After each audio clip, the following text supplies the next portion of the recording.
বিনোদন পাড়ায় আবারও চর্চায় পরিমণি, তবে তার কেরিয়ার নিয়ে নয়, বিতর্কিত কর্মকাণ্ডের কারণে। এবার চিত্রনায়িকার বিরুদ্ধে গৃহকর্মী নির্যাতনের অভিযোগ উঠেছে। এ নিয়ে সমালোচনা চলছে নেটিজেনদের মাঝে।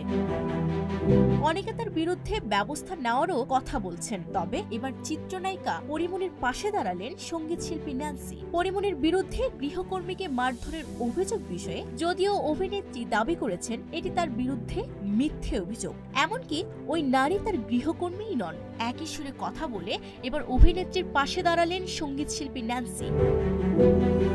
ফেসবুকে নিজের অভিজ্ঞতা শেয়ার করে তিনি জানান, গৃহকর্মীর মিথ্যা অভিযোগ থেকে বাঁচতে তার বাসায় সিসি ক্যামেরা রয়েছে। একসময় তার বাসার গৃহকর্মী গয়নাসহ মূল্যবান জিনিস চুরি করে এবং উল্টো তার বিরুদ্ধে নির্যাতনের অভিযোগ তোলে। ন্যান্সি সংবাদ মাধ্যমকে দায়িত্বশীল হওয়ার আহ্বান জানান এবং সত্যিকার ভুক্তভোগীর পাশে দাঁড়ানোর কথা বলেন।